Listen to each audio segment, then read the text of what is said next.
welcome to the Patriot Radio News Hour. I am your host, Jason. Joe is on vacation today. Going to be on vacation all week, and I'll be selling a little gold and silver. I'm gonna continue with the planned week. I'm going to be playing the lots of people texting in, lots of people emailing.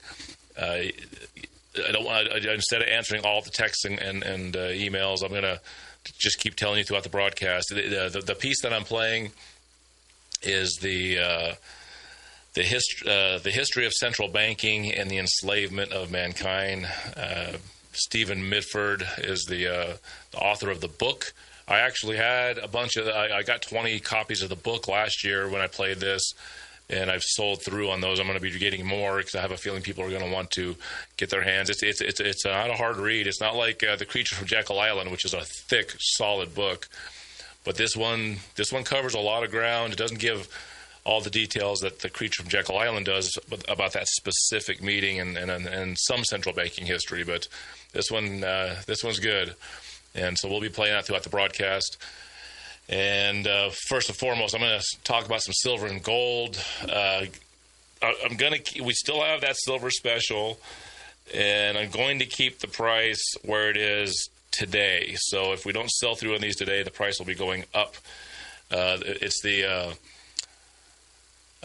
We have rolls of Canadian maple leafs for $985. They were $970 on Friday. That price went away. Silver went skyrocketing upward yesterday. Silver's up another 25 cents today. If we don't sell through on these, I will raise the price tomorrow to balance the way silver is moving and gold is moving. We also still have rolls of those. And these come out as sealed cases, by the way. This is a sealed case of Canadian maple leafs, 25 ounces to the roll. This is not a 20-ounce roll. This is 25 ounces, $985.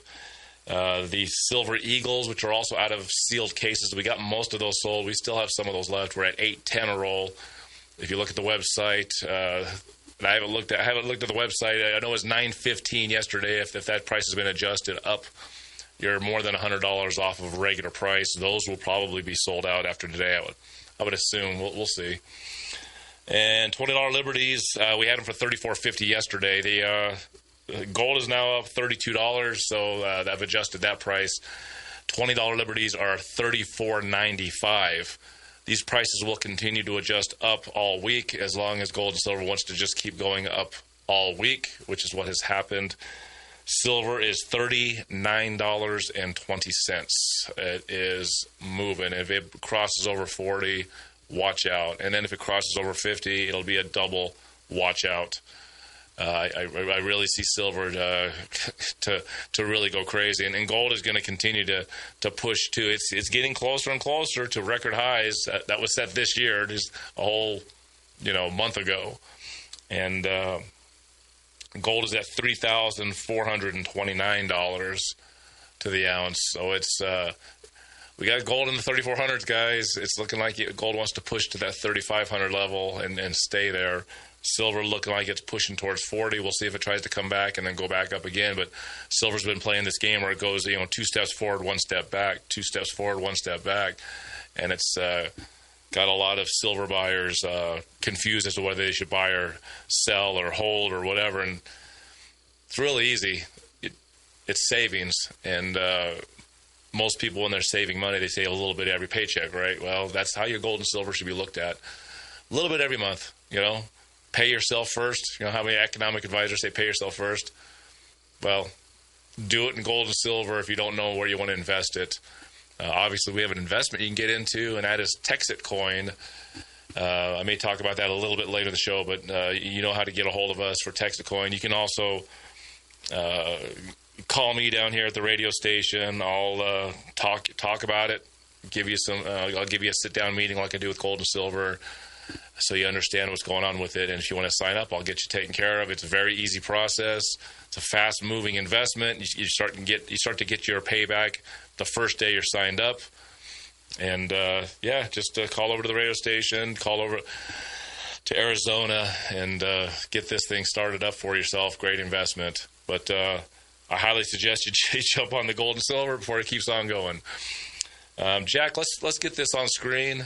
We're going to play like a minute or two of this, and get as much of it. There's lots of content. This thing is a long documentary, several hours long. I'm going to get as much of it done this week as I can, but I won't be able to get through the whole thing. I don't imagine. But it is the history of central banking and the enslavement of mankind. Jack, go ahead and put this up. Leader of the Dutch Jews, Manasseh ben Israel, sent begging petitions to Cromwell asking that the Jews be allowed to immigrate to England in return for the financial favors which he had so generously arranged. The regicide of King Charles I. The treachery to which Cromwell descended is revealed in correspondence between himself and the Synagogue of Molheim, Germany, 16th of June 1647, from O.C. Oliver Cromwell to Ebenezer Pratt. In return for financial support, Will advocate admission of Jews to England. This, however, impossible while Charles living. Charles cannot be executed without trial, adequate grounds for which do not at present exist. Therefore, advised that Charles be assassinated, but will have nothing to do with arrangements for procuring an assassin, though willing to help in his escape.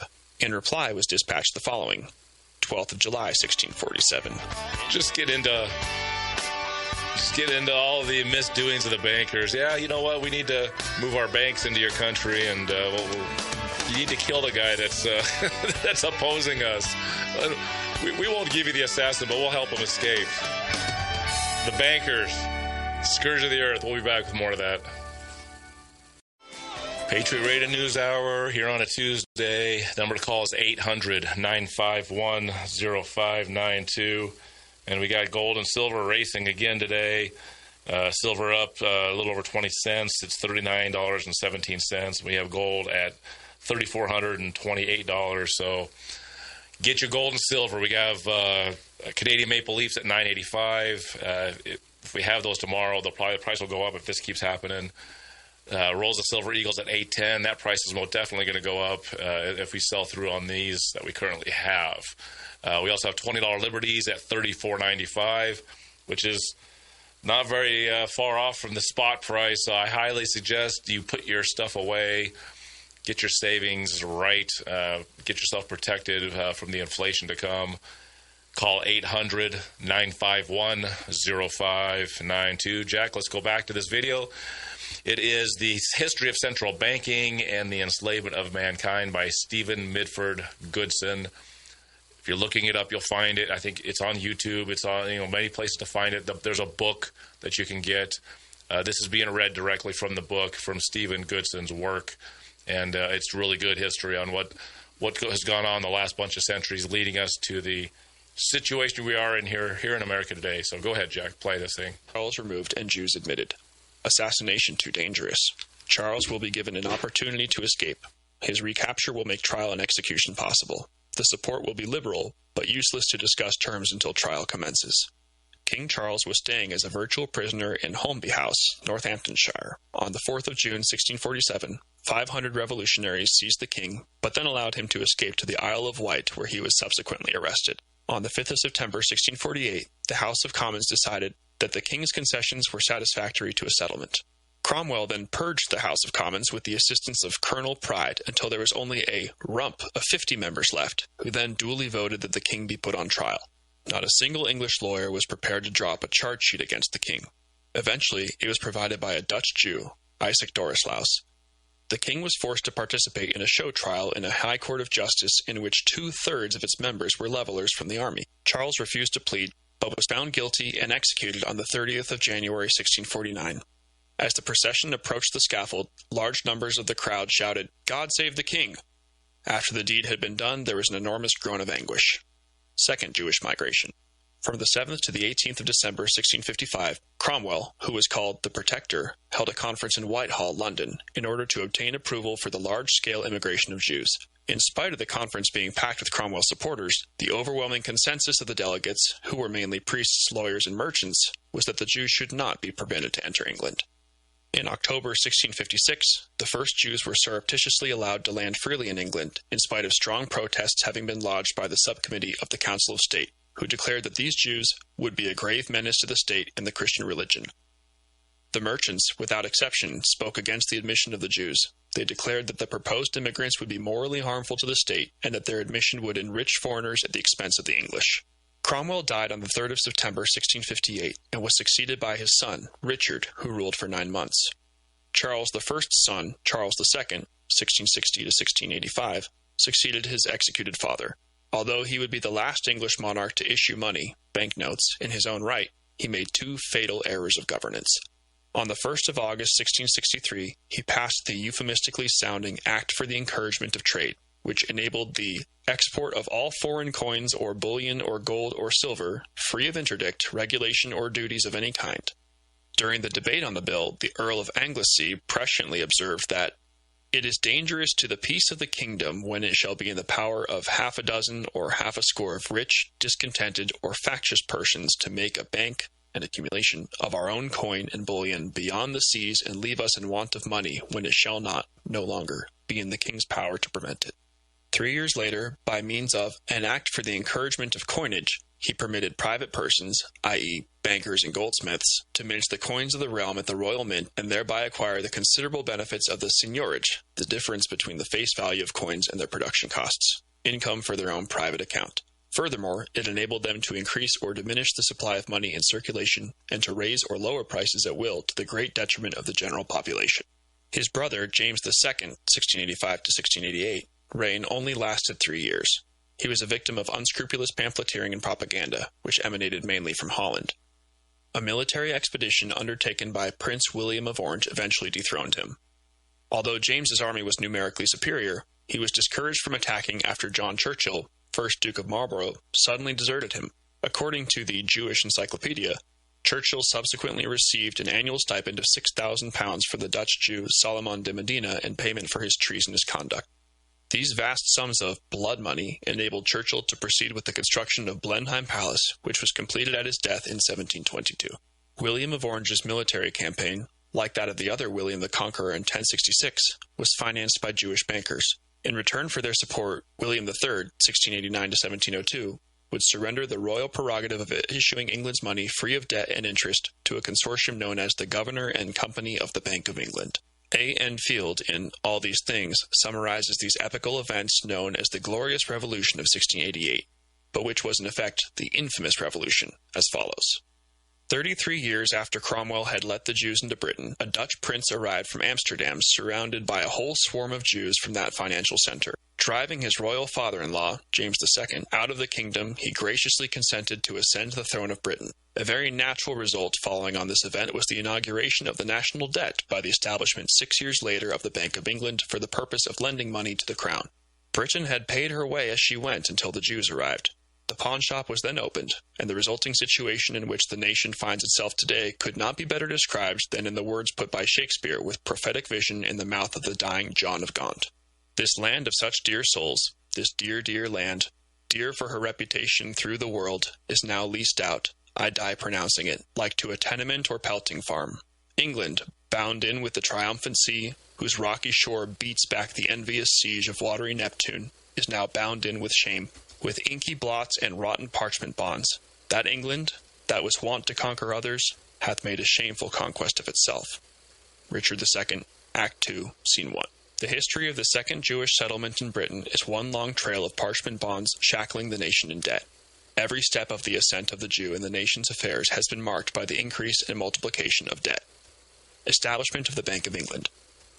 The need for a privately owned central bank was fronted by a retired pirate, William Paterson, when he wrote a pamphlet in 1693 entitled A Brief Account of the Intended Bank of England. He would later boast that this bank hath the benefit of interest on all moneys which it creates out of nothing. On Thursday, the 21st of June 1694, subscription lists for the bank, which had a capital of £1.2 million, were opened. By the following Monday, this amount had been fully subscribed. The ostensible purpose of the bank was to lend King William unlimited sums at 8% per annum to enable the prosecution of war, and in particular, the conflict against Louis XIV of France, whose country was not on the usury system. The bank would thus receive from the Crown interest of £100,000 per annum, the additional £4,000 being an administrative fee. The bank also acquired the right to issue £1.2 million in banknotes without any gold cover. Prior to its listing, the bylaws of the bank were carefully scrutinized by Sergeant-at-Law Cresswell Levins in order to ensure that the bank complied with its hidden purpose, viz., to fleece the English people in perpetuity by allowing the creation of the nation's money and means of exchange out of nothing at interest. All of this fake money was to be accompanied by compounding interest. Levins was a crypto-Jew, or Marrano, who practiced as an advocate and later served as a judge. There was much opposition to the establishment of the bank. Foremost were the goldsmiths and moneylenders, who correctly foresaw that it would bring an end to their usurious racket of fractional reserve banking based on their gold receipts. Landowners and country gentry feared an escalation in interest rates, as the bank would control the nation's money supply. There were allegations that the bank would favor certain merchants with low rates of interest. The biggest fear was that the bank would grow too powerful and would become the keystone of the commercial world. Unfortunately, this is exactly what happened, as the Bank of England became the model on which all subsequent central banks were replicated. At that time, the House of Commons had 514 members consisting of 243 Tories, 241 Whigs, and 28 members whose allegiance was unknown. About two-thirds of the members were country gentlemen, and it is believed that of the 514 members, approximately 20% were illiterate. The bill was debated in July 1694, the high point in summer, when most of the rural members were engaged in summer pursuits and the harvesting of their crops. On that fateful Friday, the 27th of July 1694, when the Charter of Incorporation was granted, only 42 members were present, all of them Whigs, as the Tories opposed the bill, who all voted in favor of it. This begs the question as to what a quorum consisted of in those days. The title of the bill made no mention of the proposed Bank of England, which is only described, or one might say, secreted, two-thirds down in the unintelligible verbiage, to the layman that is, of the bill. The opening sentence of the bill reads as follows: William and Mary, by the grace of God, King and Queen of England, Scotland, France, and Ireland, defenders of the faith, etc., to all for whom these presents shall come greeting. The third sentence, which contains 242 words, starts, Whereas in and by a certain act lately made in Parliament, entitled an Act for granting to their Majesties several rates and duties upon tonnage of ships and vessels, and upon beer, ale, and other liquors, for securing certain recompenses and advantages in the said Act mentioned, to such persons as shall voluntarily advance the sum of £1,500,000 toward carrying on the war with France, it is amongst other things enacted. The gist of the final two-thirds of the bill details the necessity to levy a complicated array of new rates, duties, and taxes on ships, beer, ale, and other liquors. The true purpose of these taxes was that they were needed in order to fund the interest on all future government loans. Shortly thereafter, further taxes were introduced, including a land tax, paper tax, poll tax, salt tax, stamp tax, and window tax, which replaced the hearth or chimney tax. Other taxes initiated were a tax on peddlers, a tax on hackney coaches, a tax on births, marriages, and deaths, and lastly, a tax on bachelors. However, the most punitive tax introduced was an income tax, levied at a rate of 20%. It was applied not only to companies, but laborers too. War and debt slavery in perpetuity. Henceforth, a pattern would emerge where unnecessary wars would be embarked upon which simultaneously increased the national debt and the profits of the usurers. Significantly, most of these wars were started against countries that had implemented interest-free state banking systems, as was the case in the North American colonies and France under Napoleon. This pattern of attacking and enforcing the bankers' system of usury had been deployed widely in the modern era and includes the defeats of Imperial Russia in World War I, Germany, Italy, and Japan in World War II, and most recently, Libya in 2011. These were all countries which had state banking systems, which distributed the wealth of their respective nations on an equitable basis and provided their populations with a standard of living far superior to that of their rivals and contemporaries. Within 2 years of its establishment in 1696, the Bank of England had £1.75 million worth of banknotes circulating with a gold reserve of only 2%, or £36,000. On the 1st of May 1707, the union between Scotland and England was established, motivated in no small way by the necessity to seize control of the Royal Mint in Edinburgh, which took place in 1709. In 1720, after the conclusion of the War of the Spanish Succession, 1701 to 1714, the national debt had risen to £30 million, with the war itself having cost £50 million. After the American War of Independence, 1775 to 1783, which had been fought after the colonists had been forced to replace their debt and largely interest-free colonial scrip with English money and had resulted in 50% unemployment, the national debt soared to £176 million. According to Sir John Harold Clapham, who wrote The Bank of England, a History, 1694 to 1914, in 1944, Solomon de Medina and two de Costas, Fonseca, Henriquez, Mendez, Nunez, Rodriguez, Salvador, and Tejera de Matos, who were all Sephardic Jews, had acquired the majority of the bank's shares by 1722. In 1786, Prime Minister William Pitt the Younger tried to abolish the national debt with a sinking fund which generated interest of £1 million per annum to repay the debt. This scheme was soon abandoned because of the enormous increase in loans incurred to finance the war against Napoleon. In 1797, in order to pay for the burgeoning interest burden, a system of graduated income tax had to be introduced, which by 1815 was yielding £70 million per annum. The war against France lasted from 1792 until 1815. Among the principal objectives of this pointless bloodletting was to destroy Napoleon's debt and interest-free system of finance. See Chapter 3. During this period, England also waged a war against the United States from 1812 until 1814. This war, as was the case with the war against France, was instigated by England at the behest of banker Mayer Amschel Rothschild. Oh, here we are. Mayer Amschel Rothschild. We're going to the charter of the Rothschild-controlled Bank of the United States. Hey, you awake over there?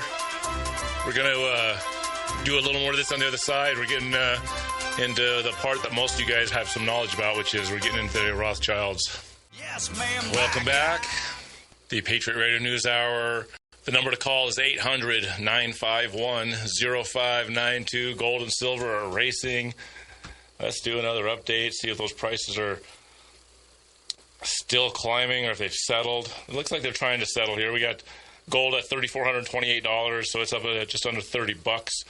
And silver's up 25 cents at $39.21. $39.21 for silver. $34.28 on gold. It's pushing towards record highs. If you want to get in to some of the silver and gold we have on special today, you call 800-951-0592. Rolls of Canadian Maple Leafs, 25 ounces, $9.85.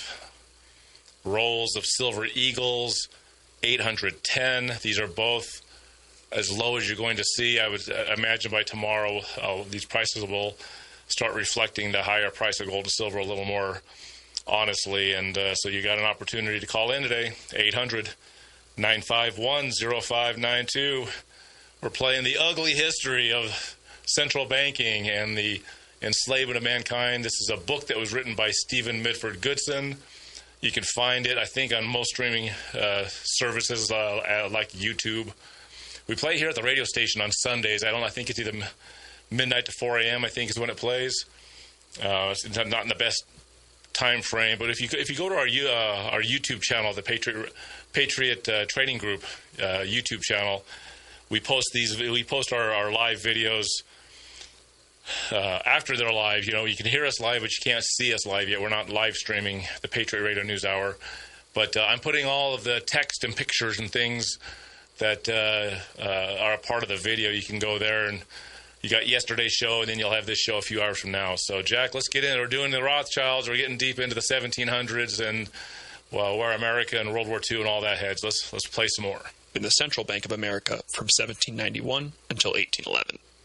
Mayer Amschel Rothschild is famously credited with having said, "Give me control of the economics of a country, and I care not who makes her laws. The few who understand the system will either be so interested from its profits or so dependent on its favors that there will be no opposition from that class."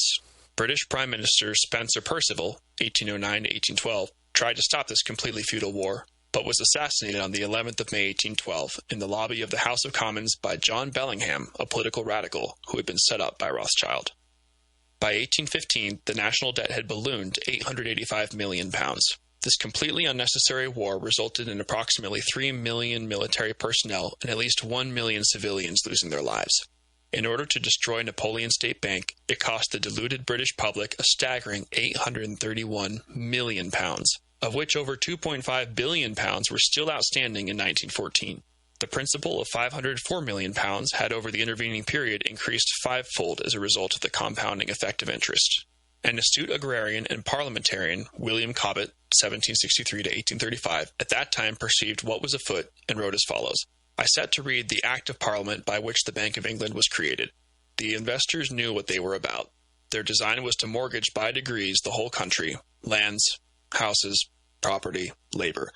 The scheme had produced what the world never saw before, starvation in the midst of abundance. In 1800, a member of Parliament, Sir William Pulteney, proposed the formation of a national bank after having made vigorous attacks against the bank. In 1824, another member of Parliament, David Ricardo, submitted a detailed plan to convert the Bank of England into a national bank. Both attempts failed.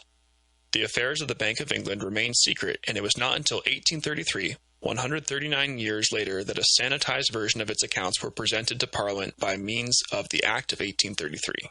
At the start of World War I in 1914, the national debt stood at £650 million. On March 31, 1919, it had increased to £7.434 billion, of which £3 billion is still outstanding after 95 years at an interest rate of 3.5% per annum.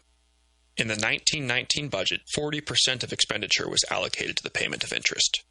In World War II, the national debt rose by almost 300%, from £7.1 billion in 1939 to £20.1 billion in 1945. As of March 2017, it stands at over £1.8 trillion. However, if one includes all liabilities, including state and public pensions, it exceeds £5 trillion. Nationalization. On the 14th of February 1946, the Labour government nationalized the Bank of England. The shareholders received treasury notes to the value of £11,015,100, which were redeemable after 20 years. This nationalization, which supposedly placed the bank under public control, did not introduce any change to the privately run system of fractional reserve banking and was undertaken purely for propaganda purposes as part of the Labour Party's nationalization program of certain financial and industrial concerns. On the 6th of April 1974, the Bank of England established the Bank of England Nominees Limited, company registration number 1307478, a wholly owned subsidiary, with private shareholders holding its 100 £1 shares, of which 50% were sold. There is a suspicion that this rearrangement of the bank's affairs represents a reverse takeover of it by private shareholders.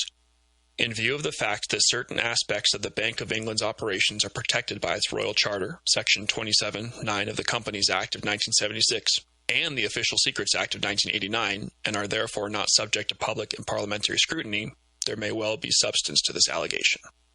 A History of Central Banking and the Enslavement of Mankind, by Stephen Mitford Goodson. Chapter 3. Napoleon and the Banque de France. The deadly facts herein revealed lead me to wonder that this monster, interest, has not devoured the whole human race. Napoleon Bonaparte, on being shown an interest table. France under the Bourbons. When the Bank of England was established in 1694, one of its principal aims was to provide sufficient finance so that England could prosecute its war against France. At that time, France was the premier world power both in terms of maritime forces and territorial possessions. 4 years previously, at the Battle of Beachy Head, near Eastbourne, England, the French Navy defeated the Anglo-Dutch fleet comprehensively, when it sank 12 ships, while a further 20 ships were exploded by their English crews. Since the 7th of June, 1654, France had been ruled by its most glorious monarch, King Louis XIV, the Sun King. Louis was well versed in the wiles of the bankers. When he discovered that his superintendent of finances, Nicolas Fouquet, was a representative of what we term today the money power, and received irrefutable evidence that he had long been betraying the trust reposed in him by mishandling the state finances and by monstrous corruption, he had him arrested. Fouquet was put on trial and sentenced to complete isolation for the rest of his life in the inaccessible fortress of Pinerol. The War of Spanish Succession, 1702 to 1714, was the largest military conflict since the Crusades. It was fought after Louis declared his intention to place his grandson, Philip, Duke of Anjou, on the Spanish throne. This attempt, if successful, would have created a vast Franco-Spanish empire and posed a direct threat to the Bank of England and its proxy, the government of Great Britain. With the ability to create money out of nothing, the English were able to build a large fleet and buy the loyalty of France's enemies by bankrolling them. Louis held out for 9 years until his heirs suddenly started to die in unnatural circumstances. On the 13th of April 1711, his heir Louis, le Grand Dauphin, died allegedly of smallpox, even though he had the disease when he was a small child. On the 12th of February 1712, the wife of his grandson, the Duke of Burgundy, died of a fever. All right, let's go into the next break, and we'll have more with this piece that we'll be playing most of this week, the History of Central Banking and the Enslavement of Mankind, a book by Stephen Mitford Goodson. We'll have more of that on the other side. Stay with us. Welcome back, the Patriot Radio News Hour, the show that you hear about economic woes and history, as we're doing today, history of central banking.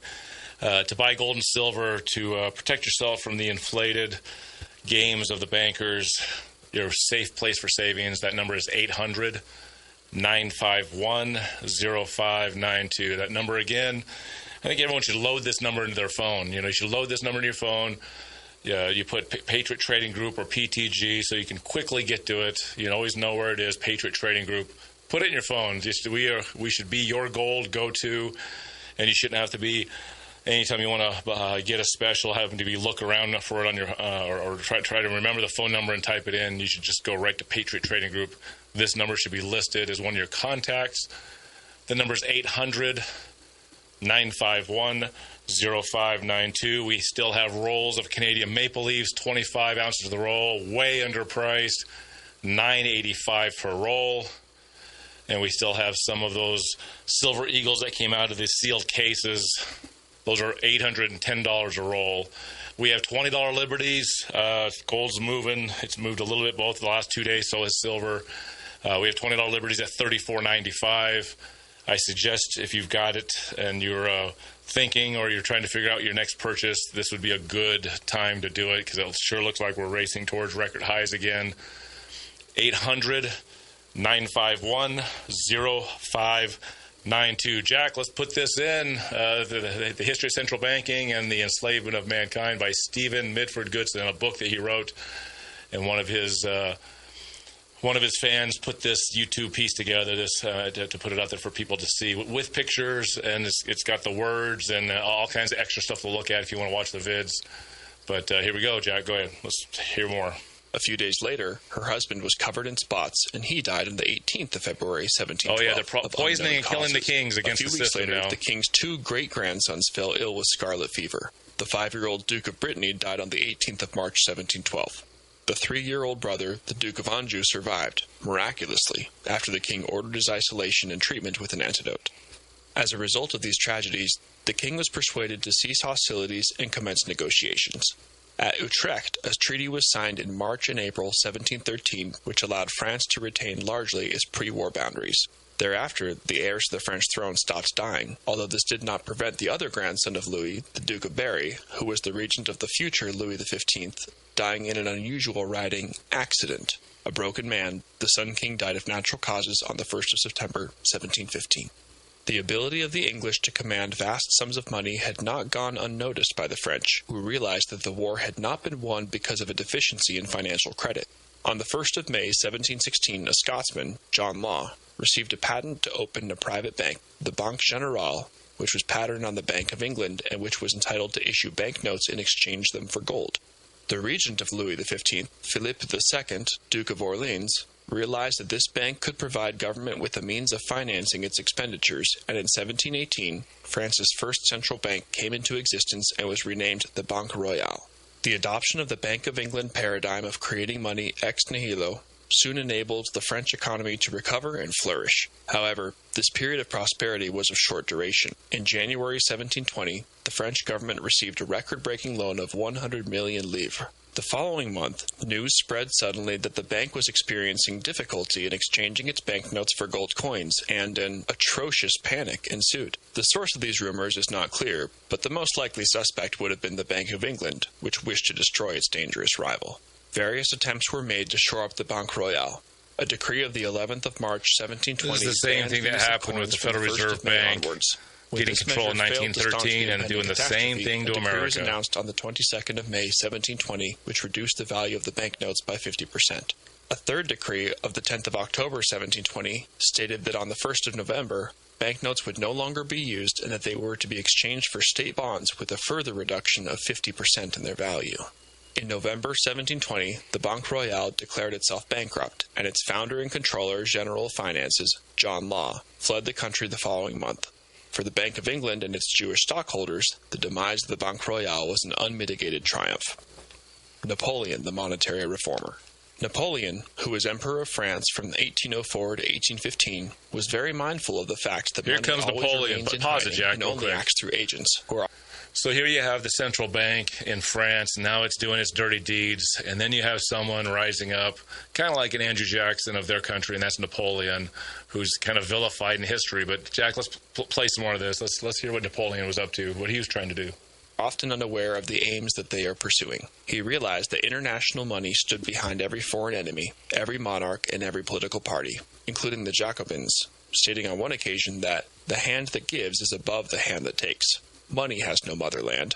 Financiers are without patriotism and without decency. Their sole object is gain.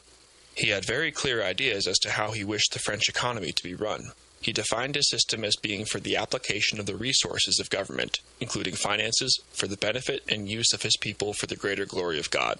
His system was for the maintenance of spiritual as against material values, the nation as against political parties, patriotism as against greed, loyalty as against fear.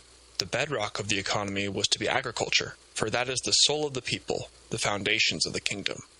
Next in importance was industry, which ministers to the comfort and happiness of the population. A poor third came foreign trade, which only consists of the surplus of agriculture and industry. In his opinion, foreign trade ought to be the servant of agriculture and home industry. These last ought never to be subordinated to foreign trade. Napoleon's ultimate objective was to ensure not only financial independence, but self-sufficiency in the production of goods for domestic consumption. Napoleon would not allow loans to be employed for current expenditure, whether civil or military, under any circumstances. On the subject of debt, he had this to say: "One has only to consider what loans can lead to in Pause order it there, to Jack. realize I want to their play this danger. quote. Therefore, back it up if you can to this quote when we come back in. Napoleon taking down central bankers and trying to make a world for the citizens most livable and free. But we'll hear a little bit more of this. We'll get a little piece of this on the other side before we end the show, and then we'll be moving on into the half-empty cup of Joe after. Stay tuned. All right, one last time. Gold and silver both up today. Gold is over $3,400. Silver's over $39. We have rolls of Canadian maple leaves, 25 ounces to the roll, at $985 while they last. And we have rolls. These are coming out of sealed cases, both. Silver Eagles at $810 a roll. You call 800-951-0592. We have $20 Liberties at $34.95 each. Once again, 800-951-0592. I have a suspicion that I will be raising the prices on coins each day this week unless we have a little bit of a pullback. We shall see. Jack, let's get this quote. Let's see what Napoleon thinks of the central banking of the 17 and 1800s. Go ahead. Current expenditure, whether civil or military, under any circumstances. No loans. On the subject of debt, he had this to say: "One has only to consider what loans can lead to in order to realize their danger. Therefore, I would never have anything to do with them and have always striven against them. At one time, people asserted that I did not issue loans because I possessed no credit and could find nobody who would lend me anything. That is quite false. That surely implies a very scanty knowledge of human nature and an ignorance of stock exchange methods if people imagine that I could find no one ready to lend. It was not part of my system." The State Bank of the French Empire. Napoleon's first act on assuming power as First Consul on the 9th of November 1799 was to establish the Banque de France on the 18th of January 1800 as a joint stock company, which commenced operations on the 20th of February of that year. This bank replaced the 15, mainly Jewish, private banking houses which had been deeply involved in the events leading up to the Jewish Revolution against the French people, commonly, but incorrectly, known as the French Revolution from 1789 to 1799. These banks had increased the national debt to £170 Revolution in Russia and had charged rapacious rates of interest on loans to the French crown, to the extent that, prior to 1789, it was allocating over 50% of its budget expenditure to interest. The bank was set up with a share capital of 30 million francs, divided into 30,000 shares of 1,000 francs each, of which a portion was subscribed by Napoleon, his family, and members of his entourage. The dividend of the shareholders was initially limited to 6% per annum, but was increased in 1806 to 2/3 of the bank's profits, with the remaining 1/3 being allocated to the bank's reserves. The 200 largest shareholders elected 15 regents or directors who sat on the general council administering the bank and 3 censors or inspectors who supervised management of the bank. The general council in turn elected a central committee consisting of 3 members, one of whom was chairman. Napoleon made himself president of the bank, declaring that the bank does not belong to the shareholders only. It also belongs to the state, since the state has entrusted to it the privilege of issuing money. I wish the bank to be in sufficient measure in the hands of the state, but not too much so. On the 14th of April, 1803, by means of an act of Parliament, Napoleon abolished the right of 2 rival banks, the Caisse des Comptes de Commerce and the Comptoir Commercial, to issue banknotes. As he remarked at that time, "Have you not told me that, in order to preserve credit, it is a general practice that artificial money, like that of the Bank of France, shall issue from only one source? I adopt that idea. A single bank can be more easily watched than several concerns, both by the government and the public. With a view to emergencies, I cannot see any virtue in competition of this kind. On the 22nd of April, 1806, a new act was passed, which replaced the 3-member Central Committee with a governor and 2 deputy governors. These appointments were personally vetted by Napoleon. The new act also increased the bank's capital to 90 million francs. Napoleon was so suspicious and distrustful of bankers that he personally supervised the operations of the Treasury, lest the secrets of his monetary policies leak out and be exploited by speculators. We'll come back in tomorrow, finish up with Napoleon, and start moving into the woes of central banks against the United States of America.